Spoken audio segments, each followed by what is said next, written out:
महत्व बहुत होता है।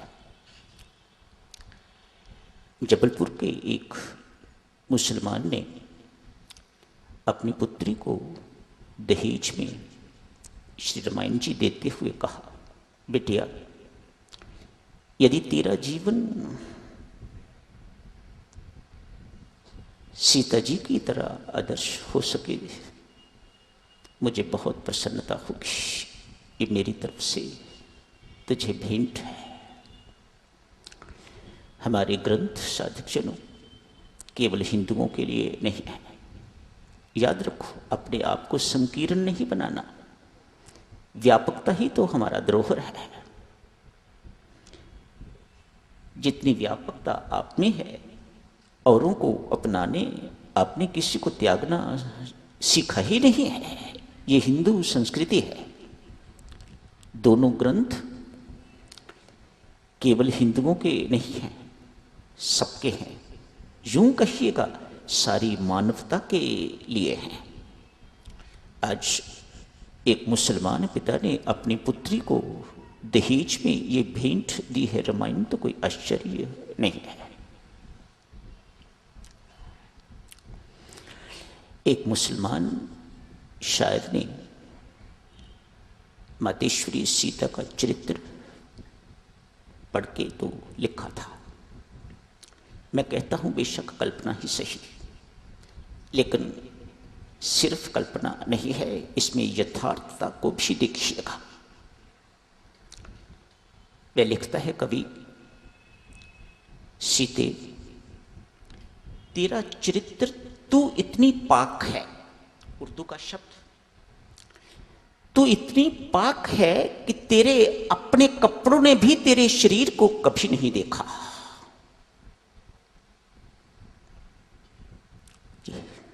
रामायण जी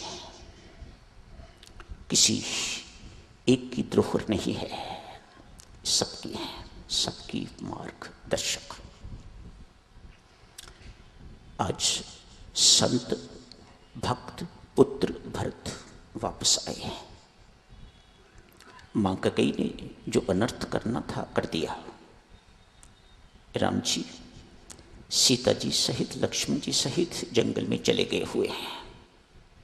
भरत जी का आगमन होता है। एक वैद्य एक रोगी को बड़ी कड़वी दवाई दे रहा है। बड़ी भर्त्सना करी है मां की। आप जानती हो, आज के बाद कभी भरत ने कैकेयी को अपनी मां नहीं कहा। जो राम विरोधी है वह मेरी मां नहीं हो सकती।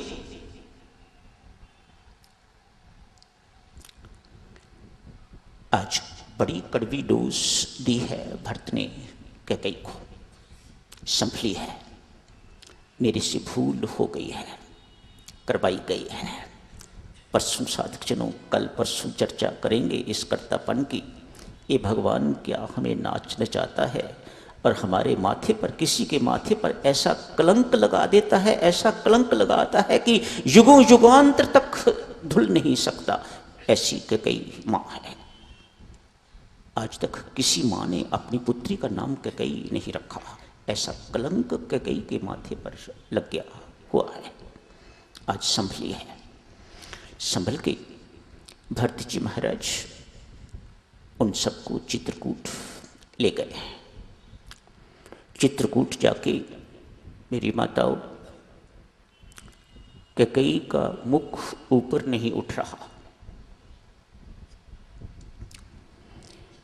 हालांकि भगवान ने जितना सम्मान कैकेयी को दिया है, भगवान भगवान ठहरे। जितना सम्मान कैकेयी को दिया है उतना और किसी को, महर्षि वशिष्ठ को भी नहीं बहुत सम्मान दिया है। सही भी है। यदि कैकेयी ये काम न करती तो भगवान की लीला पूरी न हो सकती। जो कैकेयी ने किया है वह और कोई महिला कर नहीं सकती है। यूं कहिएगा, भगवान ने जो कुछ कैकेयी से करवाया है वह शायद और कोई महिला इतनी आसानी से कर न सकती। मैं तो कैकेयी को वंदनीय मानता हूँ। तुच्छ बुद्धि हूँ ना, मेरे से कोई गलती हो तो मुझे माफ़ करना, पर मैं उस कैकेयी को बहुत वंदनीय मानता हूँ। तूने बहुत बड़ा काम जो है वह किया है। आज उसकी नज़र ऊपर नहीं उठ रही। सबसे बातचीत हो गई है तो अकेले में कैकेयी प्रभु के पास कहा, लोग मुझे देखना पसंद नहीं करते,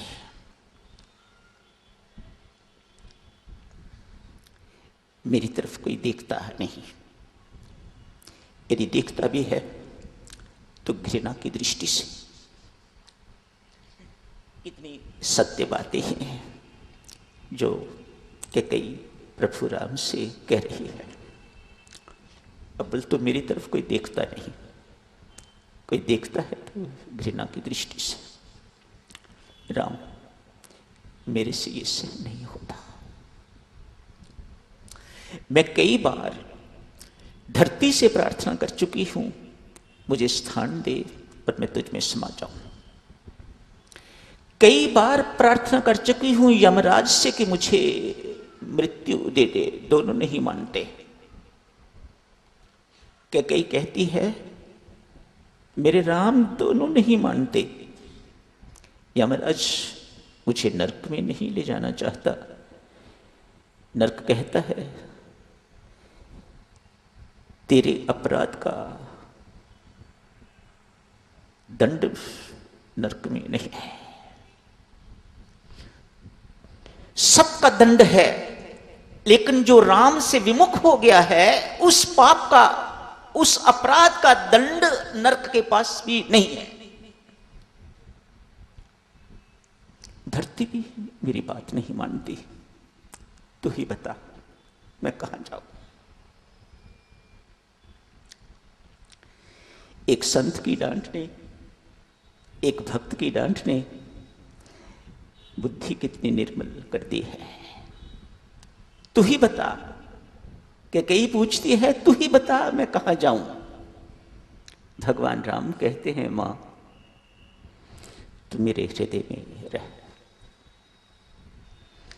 जिस मां ने भरत जैसे भक्त को जन्म दिया है वह नरक में जाए या धरती में समा जाए ऐसा असंभव है, ऐसा कभी नहीं हो सकता। मां सदा मेरे हृदय में रहेगी। माताओं,